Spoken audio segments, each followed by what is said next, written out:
네, 오늘은 마태복음 23장입니다. 23장 13절을 함께 읽겠습니다. 화 있을진저 외식하는 서기관들과 바리새인들이여, 너희는 천국 문을 사람들 앞에서 닫고 너희도 들어가지 않고 들어가려 하는 자도 들어가지 못하게 하는도다. 이 말씀을 봤을 때 단순히 믿는 자들을 넘어서서 어떠한 역할을 가진 천국 문을 사람들 앞에서 열고 닫고 해야 되는 이런 역할을 가진 사람들에게 하는 말씀이 말씀이다라고 생각하는 것이 먼저 맞을 것 같아요. 하지만 물론 모든 성경이 어떤 사역자나 목회자들만이 아니라 모든 내용들이 다 저희가 다 제자이기 때문에 모든 사람들에게 해당되는 내용이다 라고 볼 수 있을 것 같습니다. 이제 마태복음 24장부터는 종말론으로 이제 들어갑니다. 그리고 이제 예수님께서 십자가에 못 박혀서 죽으시는 내용이 나오는데요. 그 전에 마지막으로 예수님께서 전하는 메시지가 23장입니다. 그 메시지의 주제는 무엇이냐? 외식이라는 거죠. 위선신앙이라고 주제를 담았습니다. 위선신앙을 가진 자들에 대한 어떤 경고의 메시지가 바로 종말을 앞둔 이야기에 종말을 직전에 예수님께서 하시고 싶은 이야기라고 볼 수 있을 것 같아요. 그래서 우리가 여기 14절, 이 13절 다음에 보면은 이제 이런 얘기가 나와요. 위선이라는 단어가 나옵니다. 여기 그 일반 성경에는 안 나와 있는데 이제 킹제임스 성경에 보면 위선하는 자들이라고 얘기를 하셨거든요. 위선이란 무엇인가? 우리가 헬라어로 히포크리시스라고 합니다. 그 뜻은 무엇이냐? 연극이라는 뜻이라고 해요. 가면. 옛날에는 어떤 가면을 쓰고 하는 연극이 있었잖아요. 그것처럼 가장된 어떤 그런 액션을 보이는 연극이다. 근데 왜 그들이 이스라엘의 종교 지도자들이 가면을 쓰고 연극을 하는 듯한 신앙생활에 빠진 것인가? 그것들은 무엇인가요? 사람들을 의식했다는 거죠. 사람들이 관객이라고 생각을 하고 자기들이 배우라고 생각을 하면서 그들의 눈에 옳게 보이고자 했기 때문에 이렇게 연극과 가면을 쓴 듯한 종교생활을 이어갔다. 그게 바로 위선이다라고 하는 겁니다. 우리의 신앙생활을 돌이켜본다면 우리의 신앙생활은 그러면 그런 위선은 없는가? 우리가 예수님을 믿고 교회에 나가는 것이 무엇을 위해서 나가는 것인가? 마치 직장에 출근하고 밥을 때에 따라 먹고 하는 것처럼 그냥 하는 것인가? 아니면 정말 다른 이유가 있는 것인가? 라는 것을 살펴볼 필요가 있을 것 같아요. 근데 이들은 사람들을 의식해서 이렇게 옳게 보이고자 관객들을 만족시키고자 이렇게 움직였는데 기억해야 할 것은 최종적으로 판결하는 분은 사람이 아니라 하나님이시라는 겁니다. 사람이 얼마나 좋게 봤든지 관계없이 최종적으로는 그 사람에 대한 평가를 하나님께서 하신다. 그런데 그 판결 근거가 무엇이냐?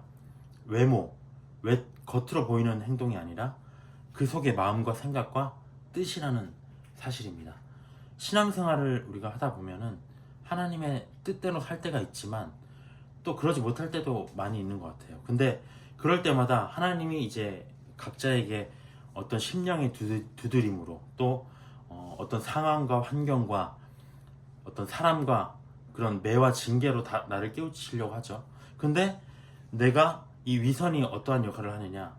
내가 사람들을 의식하고 있기 때문에 내가 사람들의 눈에만 박수갈채를 받고 있다면 나는 내 자신에 대해서, 내 상태에 대해서, 하나님의 음성에 대해서 깨닫지를 못한다는 겁니다. 그래서 이 위선은 신앙의 가장 큰 적이다.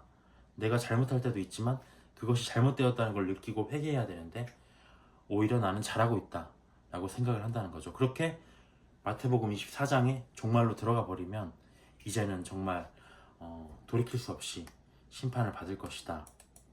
마지막으로 그래서 하시는 경고가 이 위선에 빠진 신앙생활이다 라고 얘기를 하신 겁니다. 1절부터 한번 보도록 하겠습니다. 1절에 보면 이에 예수께서 무리와 제자들에게 말씀하여 이르시되 서기관들과 바리새인들이 모세의 자리에 앉았다라고 얘기했습니다. 모세는 누구입니까? 율법을 맡은 이스라엘의 율법을 받았죠. 이스라엘의 종교 지도자로 백성들에게 대대로 가장 위대한 엘리야와 함께 가장 위대한 종교 지도자로 평가를 받고 있습니다. 근데 이 서기관과 바리새인들이 종교 지도자들이 그와 같은 위치에 서고자 했다는 거죠. 권세와 명예를 추구했다는 겁니다. 그런 지위를 꿈꿨다는 거죠. 그래서 3절에 그러므로 무엇이든지 그들이 말하는 바는 행하고 지키되 그들이 하는 행위는 본받지 말라. 그들은 말만 하고 행하지 아니하며 또 무거운 짐을 묶어 사람의 어깨에 지우되 자기는 이것을 한 손가락으로도 움직이려 하지 아니하며 이들은 성경학자로서 리더로서 성경과 말씀에 대해서 잘 가르쳤습니다. 그렇기 때문에 예수님 뭐라고 하시냐면 말하는 바는 행하고 지키라고 해요. 그 사람들이 뭐 어떻든지 간에 그들이 전하는 말씀이 잘못한 건 없거든요. 말씀은 하나님의 말씀이고 모세를 통해서 주어진 율법이기 때문에. 그렇지만 문제는 무엇이냐? 그들은 정작 본인들이 가르친 것을 행하고 지키지 않았다는 겁니다. 그래서 남들에게는 정말 지키기 어려운 무거운 짐 같은 말씀까지 지켜야 된다고 강요하면서도 자기는 정말 지키기 쉬워서 한 손가락으로도 들 수 있을 만큼 가벼운 그런 짐 같은 말씀도 무시를 했다는 겁니다. 남들에게는 정말 무거운 짐 같은 말씀들을 강요하면서도. 그래서 말하는 건 행하고 지켜야 되는데 그들의 행위, 말만 하고 지키지 않는 그들의 행위는 따라서는 안 된다라고 예수님께서 경고하신 겁니다. 또 그들의 특징이 무엇이냐? 5절에 보면 그들의 모든 행위를 사람에게 보이고자 합니다. 그래서 경문띠를 넓게 하며, 그러니까 뭔가 대단해 보이는 것처럼 옷수를 길게 하고, 잔치에 가면 윗자리와 회당의 높은 자리와 누가 안내하지 않아도 나는 높은 사람이기 때문에 위대한 자리에 앉아야 된다 스스로 생각하는 거죠. 7절에 보면 시장에서 문안받는 것, 지나가면서 인사하고 하는 것, 역시 나는 존경받는 사람이야 라고 스스로 만족하고 있다는 거죠. 사람들에게 랍비라 칭함을 받는 것, 당신은 선생님입니다. 어쩜 그렇게 성경을 잘 가르치십니까? 당신은 정말 위대한 선생입니다 라고 칭함 받는 것을 좋아한다는 겁니다. 모든 사람들에게 잘 보이고자 한다. 모든 행위를 사람에게 보이고자 합니다. 마태복음 6장에 보면 구제할 때 알리고 기도할 때 다 보이고 금식할 때 티를 낸다는 얘기가 있었어요. 그리고 또 사람들이 위험을 느낄 만한 겉으로 보이는 화려한 옷을 입었다는 겁니다. 그 이유가 무엇이냐? 존경받고 싶기 때문에. 윗자리, 높은 자리, 문안받는 것, 랍비, 선생이나 칭함받는 것을 좋아하면서 명예를 추구했기 때문입니다. 8절에 보면 그러나 너희는 랍비라 칭함을 받지 마라. 너희 선생은 하나다. 그리고 너희는 다 형제니라. 땅에 있는 자를 아버지라 하지 말라. 너희의 아버지는 한 분이시니 곧 하늘에 계신 이시니라. 또한 지도자라 칭함을 받지 말라. 너희의 지도자는 한 분이시니 곧 그리스도시니라. 너희 중에 큰 자는 너희를 섬기는 자가 되어야 하리라. 누구든지 자기를 높이는 자는 낮아지고 누구든지 자기를 낮추는 자는 높아지리라. 이 말씀을 제자들 가운데서도 하신 적이 있죠. 예수님 좌우편에, 당신의 나라에 임하실 때 좌우편에 세워달라고 할 때 예수님께서 똑같이 너희는 크고 싶으면 낮아져야 된다 라고 얘기를 하셨습니다. 그 사람들은 뭐라고 했냐면 나는 선생이다, 나는 아버지다, 너희들의 영적인 아버지다, 나는 지도자다라고 스스로 얘기를 했고 사람들이 그렇게 불렀어요. 근데 우리가 존경할 만한 선생, 우리를 가르치시는 분, 우리 아버지, 우리를 돌보시는 분, 또 우리의 지도자, 통치자, 왕은 오직 하나님 뿐이라고 예수님께서 말씀하십니다. 그래서 이들은 땅에서 크고 높은 자리에 이미 앉아버렸기 때문에 장차 하늘에서는 작고 낮은 자리가 예비되어 있다고 예수님께서 말씀하고 계신 겁니다. 그래서 우리가 이제 13절부터는 화가 있는, 저주가 있는 그 8번의 화 있을진저라는 얘기를 하세요. 화가 무엇이냐? 저주죠. 너희들은 정말 큰 심판이 있을 것이다 라고 하시면서 화가 있는 위선신앙인의 8가지 행태에 대해서 얘기를 하십니다. 위선적인 신앙인의 8가지 행태가 무엇이냐? 특히 이 지도자들의 잘못된 그 행태는 무엇이냐? 구체적으로 얘기를 하십니다. 13절에 화 있을진저 외식하는 서기관들과 바리새인들이여, 너희는 천국 문을 사람들 앞에서 닫고 너희도 들어가지 않고 들어가려 하는 자도 들어가지 못하게 하는도다. 첫 번째, 이 위선적인 지도자들의 문제는 무엇이냐? 천국 문을 닫는다는 겁니다. 천국 문을 닫는다. 높임 받고 존경받으면서 부한 이 세상이 부하게 살고 있죠. 그들의 마음속에는 천국보다 지금이 더 좋은 거죠. 더 좋아요. 너무나. 그래서 자기도 천국에 들어가고 싶은 마음이 없어요. 그래서 예수님이 너희도 천국에 들어가려 하지 않는다 라고 첫 번째로 얘기를 하셨습니다. 그러면 그들은 좋아요. 안 들어가도 좋죠. 근데 문제는 뭐냐면 그들이 지도자의 위치에 있다는 겁니다. 그래서 이 땅에서 정말 천국에 들어가려 하는 자는 누굴까요? 천국 소망이 없으면 이 땅에서 살아갈 정말 낙이 없는 사람들, 소망이 없는 사람들이 있죠. 가난하고 포로되고 눈멀고 앞 못 보는 정말 인생의 고통의 사슬에 매여서 천국만을 바라는 사람들이 천국에 들어가지 못하도록 막는다는 것, 이게 더 큰 죄라는 겁니다. 자기들만 안 들어가면 되는데 남도 못 들어가게 한다는 거죠. 무엇으로 막았을까요? 성경을 맡은 이스라엘의 지도자들이 예수님을 믿지 않았어요. 근데 자기들만 믿지 않으면 되는데 문제는 무엇이냐? 자기들만 거부할 뿐 아니라 무리를 선동시켜서 예수님을 십자가에 못 박게 함으로써 그들 백성들조차도 천국에 들어가지 못하도록 문을 막아버렸다는 겁니다. 그래서 첫 번째는 천국 문을 닫는 모습이 있었다. 두 번째 14절입니다. 없음이라고 되어 있는데 킹 제임스에는 이렇게 되어 있습니다. 화 있을진저 위선자인 서기관들과 바리새인들이여 이는 너희들이 과부들의 집을 삼키며 남들에게 보이고자 길게 기도하기 때문이라. 그러므로 너희는 더 큰 심판을 받으리라. 두 번째 모습은 무엇이냐면 과부들의 집을 삼킨다는 거죠. 과부들이 얼마나 불쌍합니까? 하나님은 항상 고아와 과부, 나그네들의 하나님이라고 자기를 소개하십니다. 그것처럼 정말 불쌍한 자들이라는 거죠. 기대할 데가 없어요. 기대할 데가 없는 사람들. 근데 그들의 집을 삼켰다니까 얼마나 정말 벼룩의 간을 빼먹는 나쁜 사람들입니까? 근데 그것과 함께 남들에게 보이고자 길게 기도한다는 말이 같이 돼 있어요.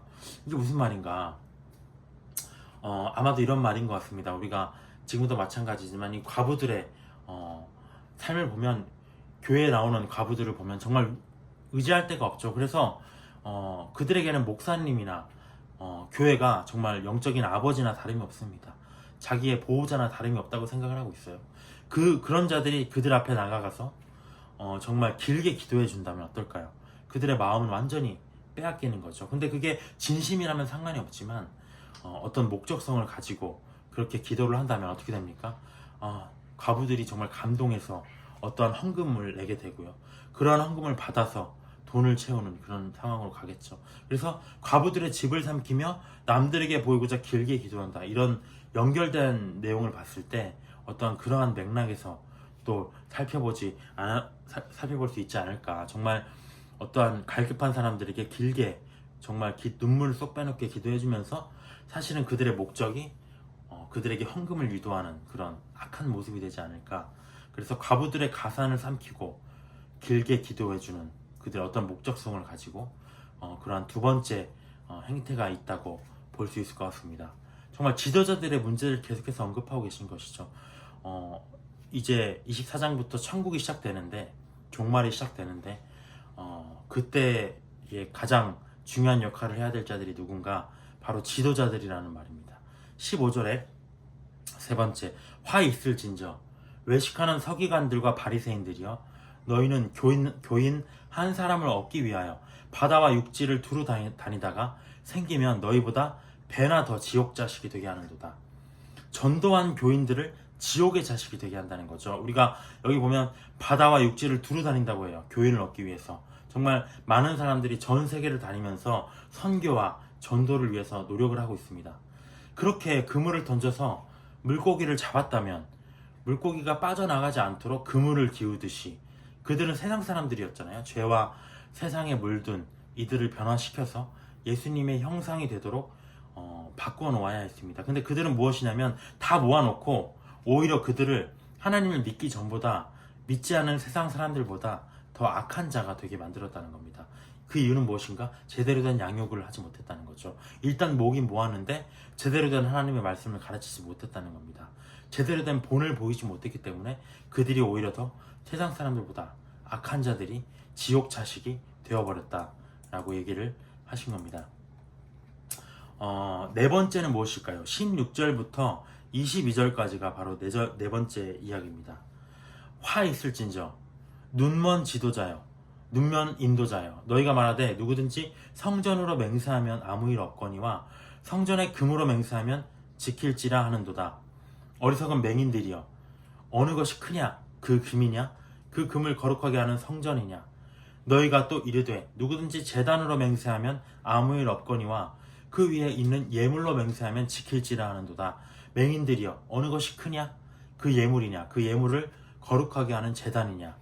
그러므로 제단으로 맹세하는 자는 제단과 그 위에 있는 모든 것으로 맹세하며 또 성전으로 맹세하는 자는 성전과 그 안에 계신 이로 맹세하며 또 하늘로 맹세하는 자는 하나님의 보좌와 그 위에 앉으신 이로 맹세하면이라 라고 되어 있습니다. 우리가 맹세에 대해서 첫 번째 얘기를 했었죠. 앞에서 하늘로도 땅으로도 맹세하지 말라. 땅은 하나님의 발등상이요 하늘은 하나님이 계신 곳이다. 그렇기 때문에 어느 곳으로도 맹세하지 말고 너희는 옳다 아니다로만 얘기하라 하셨습니다. 근데 그들이 맹세를 한다는 거죠. 무엇으로 맹세하느냐? 두 가지 비유를 얘기를 합니다. 첫 번째 지도자들이 얘기를 하는 거예요. 너희가 만약에 어떤 걸 맹세하려고 하면 성전으로 맹세를 했다. 하나님이 계신 성전을 두고 맹세한 것은 안 지켜도 된다.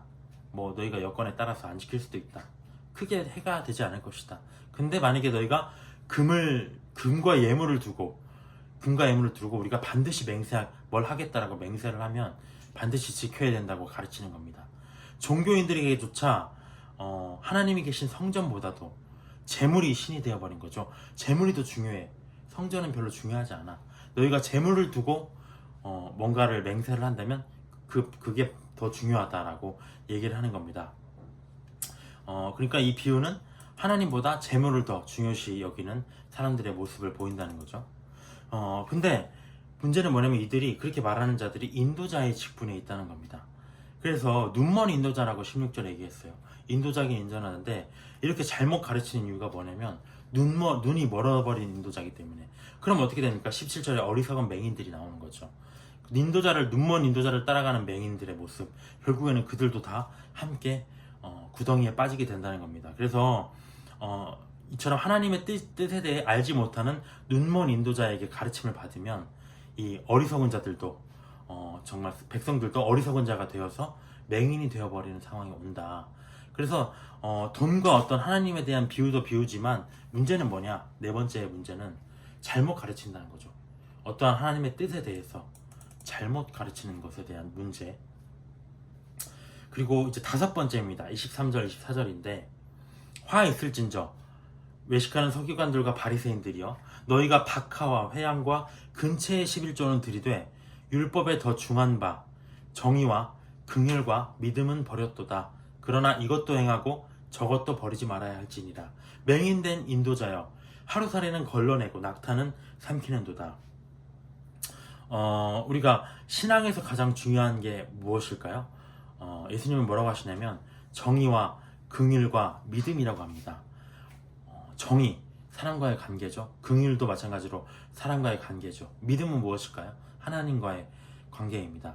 하나님 사랑과 이웃 사랑이 신앙의 본질이라는 뜻입니다. 근데 이러한 마음 없이 그들은 어떤 것에 빠졌느냐? 종교 행위. 본질에 하나님 사랑과 이웃 사랑이라는 본질은 외면하고 11조와 같은 종교 행위에 그걸 드렸냐 안 드렸냐 라는 것에 대한 종교 행위에만 집착하게 되었다는 거죠. 그래서 너희가 11조를 드리면 좋은 사람, 안 드리면 나쁜 사람이다 라고. 하지만 하나님의 기준은 무엇이냐? 너희가 정의와 긍휼과 믿음을 보였느냐? 라는 거죠. 그래서 신앙의 본질을 버리는 것. 아까 잘못 가르치는 것이 무엇 때문일까요? 결국에는 그들의 신앙의 본질이 잘못되어 있기 때문에 잘못된 관점으로 그들의 백성들에게 가르쳤다는 겁니다. 그래서 여기서는 본질이 아니라 비본질, 어떤 종교 행위에 집착하는 모습 때문에 화가 있을 것이다 라고 얘기를 한 겁니다. 그거에 대한 비유가 24절인데 특별한 거죠. 삼킬 수 없는 낙타는 삼키고 삼킬 수 없는 하루살이는 걸러내는 이 상황이 어떤가요? 아이러니한 상황이라는 거죠. 정말 상황이 옳지 못하고 뭔가 주객 전도된 상황이라는 거죠. 하루살이는 그냥 삼킬 수도 있는 건데 그건 오히려 걸러내면서 철저하게 걸러내면서 낙타, 정말 중요한 것은 삼킨다는 거죠. 꾸역꾸역하게. 그래서 아이러니한 상황이 오는 겁니다. 근데 예수님은 뭐라고 하셨냐면 그러나 이것도 행하고 저것도 버리지 말아야 할지니라. 그렇지만 본질인 정의와 긍휼과 믿음도 중요하지만 그러면 그것만 지키면 이제 종교 행위들은 안 해도 되나요? 라고 할 수 있다는 거죠. 하지만 그게 아니다. 이것도 행하고 저것도 버리지 말라 라고 합니다. 11조 기도, 헌금, 구제 당연히 중요하다는 것입니다. 하지만 그 안에 정의와 긍휼과 믿음이 자리 잡고 있어야 된다라는 우선순위의 문제인 것이지 배타적인 것이 아니다. 이것만 하고 저것은 안 해도 된다라는 뜻이 아닙니다. 예수님이 이처럼 우리가 이 말을 안 하셨다면 어떻게 행동할지 다 하셨던 것 같아요. 만약에 우리가 이 말이 없었다면 그래 우리는 정의와 긍휼과 믿음만 보이면 되지 현금과 11조는 뭐하러 해 필요 없지 이렇게 생각할 수도 있을 걸 아시고 이렇게 자세하게 기록을 해놓으신 것 같습니다. 25절 26절은 여섯 번째 이야기가 나옵니다. 화 있을진저 외식하는 서기관들과 바리새인들이여 잔과 대접의 겉은 깨끗이 하되 그 안에는 탐욕과 방탕이로 가득하게 하는도다. 눈만 바리새인들이여 너는 먼저 안을 깨끗이 하라. 그리하면 겉도 깨끗하리라.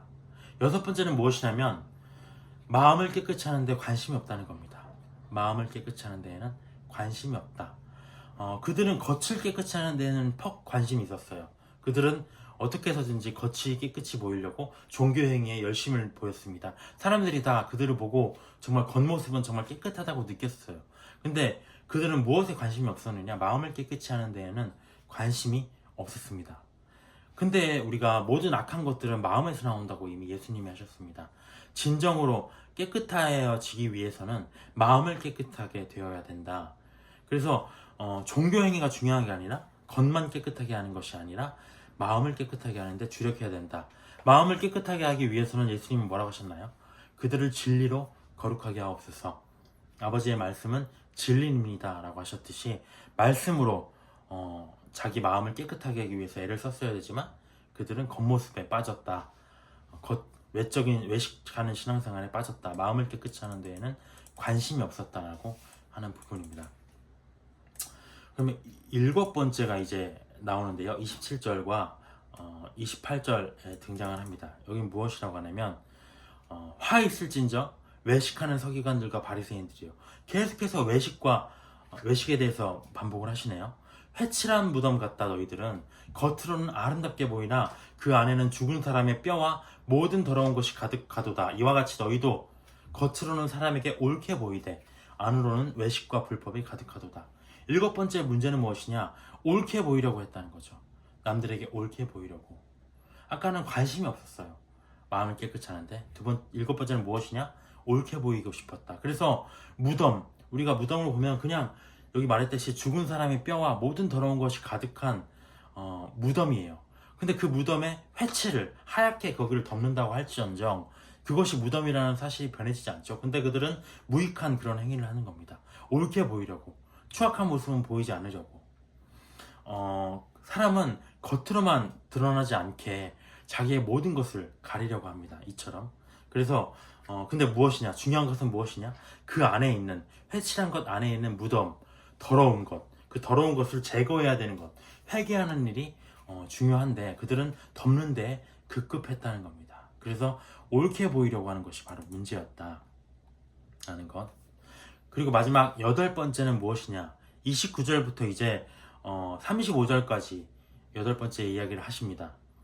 먼저 29절부터 보면 화 있을진저 외식하는 서기관들과 바리새인들이여 너희는 선지자들의 무덤을 만들고 의인들의 비석을 꾸미며 이르되 만일 우리가 조상 때에 있었더라면 우리는 그들이 선지자의 피를 흘리는데 참여하지 아니하였으리라 하니 그러면 너희가 선지자를 죽인 자의 자손임을 스스로 증명하는 이로다. 너희가 너희 조상의 분량을 채우라. 이건 무엇입니까? 의인들을 박해하는 것에 대한 문제입니다. 의인들을 박해했다라고 하는 것, 그들의 문제입니다.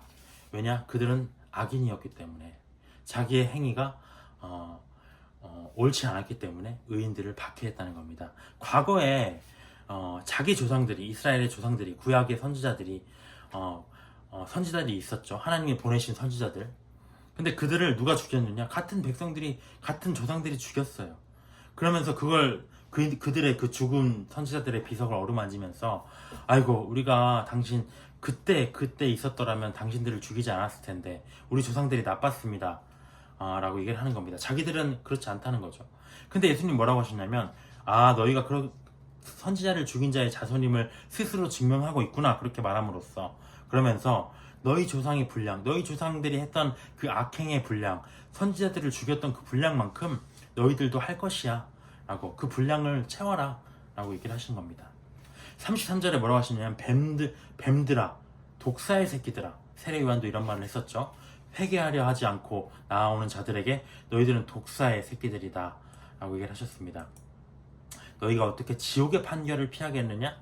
그러므로 내가 너희에게 선지자들과 지혜 있는 자들과 서기관들을 보내매 그 중에서 너희가 그 중에서 더러는 죽이거나 십자가에 못 박고 그 중에서 더러는 너희 회당에서 채찍질하고 이 동네에서 저 동네로 따라다니며 박해하리라. 그러므로 의인 아벨의 피로부터 성전과 제단 사이에서 너희가 죽인 바랴가의 아들 사가랴의 피까지 땅 위에서 흘린 의로운 피가 다 너희에게 돌아가리라.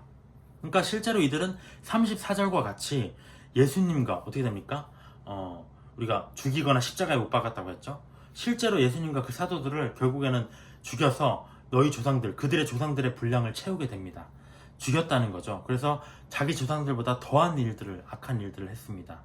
그러면서 너희들이 이렇게 잘못을 했는데, 이 땅에서 의인들을 죽인 모든 잘못을 했는데 그들에게 너희에게 이 지옥의 판결이 피하겠느냐? 피할 수 없을 것이다 라고 얘기를 합니다. 아벨의 피, 우리가 아벨의 피라고 하면은 사실은 그들의 아벨을 죽인 건 가인이었거든요. 근데 이 일들을 누가 했나요? 사실은 이스라엘 백성들이 한 건 아닌데, 근데 이들은 무엇이냐? 이들이 지금 예수님을 핍박하고 이런 외식에 빠져버린 이들이 바로 결국에는 아벨, 의인을 죽인 악인들이었다는 거죠. 그 악인의 계보에 이어진 너희들이 되어버렸다라고, 가인의 계보에 이어져 버린 그런 자들이 되어버렸다, 영적으로 얘기를 비유를 하시는 겁니다. 그래서 그들의 잘못까지, 가인의 잘못, 가인의 때부터 그 악행의 잘못을 너희들이 다 받게 될 것이다. 30절, 35절에 이렇게 얘기를 하십니다. 그러면서 이제 정리를 하시죠. 36절에 내가 진실로 너희에게 이르노니 이것이 다 이 세대에 돌아가리라. 예루살렘아 예루살렘아 선지자들을 죽이고 내게 파송된 자들을 돌로 치는 자여, 암탉이 그 새끼를 날개 아래에 모음같이 내가 내 자녀를 모으려 한 일이 몇 번이더냐? 그러나 너희가 원하지 아니하였도다. 보라, 너희 집이 황폐하여 버려진 바 되리라. 내가 너희에게 이르노니 이제부터 너희는 찬송하리로다. 주의 이름으로 오시는 이여 할 때까지 나를 보지 못하리라. 우리가 예수님은 이스라엘을 구원하시고자 복음을 전하셨죠. 그래서 새끼를 품은 암탉처럼 그들이 수없이 표적을 보여달라 자기를 거부해도 수없이 많은 권면을 하셨죠. 우리가 다른 복음서에 보면 예수님이 하신 일을 이 성경에 기록하자면 정말 이 땅에 있는 책으로도 모자랄 것이다 라는 얘기처럼 많은 일들로 수없이 권면을 하셨어요.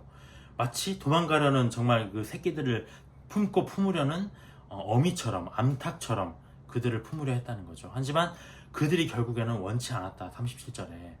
그러면서 36절, 38절과 같이 예수님의 세대의 이스라엘, 이 세대에 다 돌아갈 거라고 했잖아요. 이 잘못들이. 그래서 어떻게 됐느냐? 예수님의 세대의 이스라엘이 결국에는 황폐하여 버려진 바, 로마에 의해서 멸망하고 전 세계에 흩어져 버렸다라고 얘기를 했죠. 그리고 또 유대인들, 전 세계에 흩어져 버린 유대인들은 어떤 히틀러가 이끄는 나치에 의해서 또 굉장한 죽임을 받고 박해를 받았다.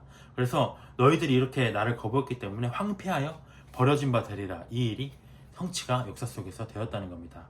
근데 또 장차 이제 대환란이 다가오겠죠. 또 한 번 그들은 황폐하여 버려지게 될 것입니다. 그리고 언제 예수님을 다시 만나느냐? 39절과 같이 주의 이름으로 오시는 이여, 이제 예수님을 알아보는 거죠. 그들이 예수님을 바로 알아보고 당신이 우리의 메시아이십니다라고 알아볼 때에서야 비로소 너희들이 나를 만날 것이다. 예수님이 다시 주의 이름으로 재림하실 때에서야 비로소 메시아를 만나게 될 것이다. 그래서 지금 나는 그냥 떠나고 너희들이 내가 재림할 때까지 나를 보지 못할 것이다 라고 얘기를 하신 겁니다. 그래서 우리가 이제 천국에 들어가기를 소망하지 않았죠. 그들은 왜 그랬느냐? 지금의 삶이 너무 좋았고 풍요롭고 존경받고 권세와 명예가 있었기 때문입니다. 어찌 보면 정말 지도자들이라고 볼 수도 있겠죠. 어찌 보면 세상에서 풍족하게 살아가는 자들이라고도 볼 수 있을 것 같습니다. 그들은 지도자였습니다. 그래서 역할이 뭐였냐면 천국에 들어가려고 하는 자에게 천국문을 여는 것이었죠. 예수님이 베드로에게 천국 열쇠를, 교회에게 천국 열쇠를 너에게 준다. 그러면 그 열쇠를 가지고 들어가려 하는 자들에게 열어주었어야 마땅하죠. 하지만 그렇지 못했습니다. 가난하고 포로되고 눈물고 안 못 본 자들을 이 인생에 고통받고 사슬에서 매여있는 자들을 풀어주지 못하고 자기도 들어가지 않고 남도 들어가지 못하겠다. 그렇기 때문에 어떻게 되느냐? 예수님을 그들이 거부하게 되었고 백성들조차, 그들의 가르침을 받는 백성들조차 예수님을 믿지 않게 되었다는 것입니다.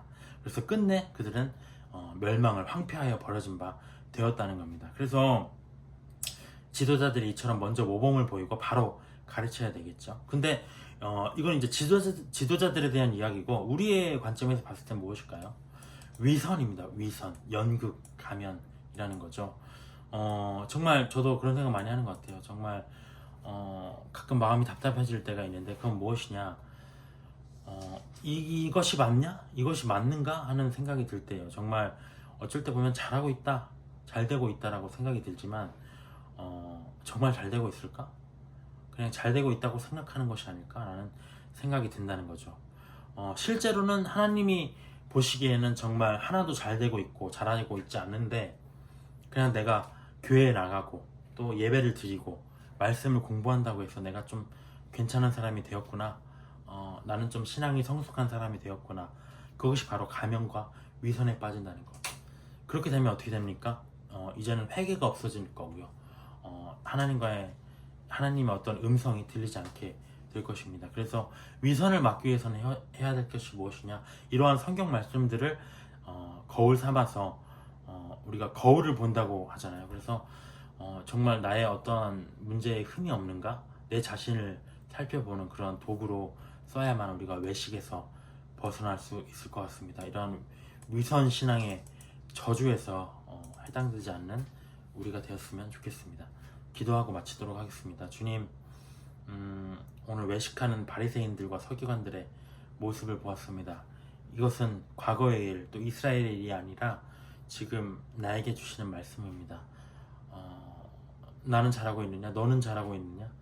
라고 예수님의 물으심에 잘하고 있습니다 라고 얘기를 할 때 예수님은 너희가 죄 없다 하면은 나를 거짓말하는 이로 만드는 것이다 라고 하셨습니다.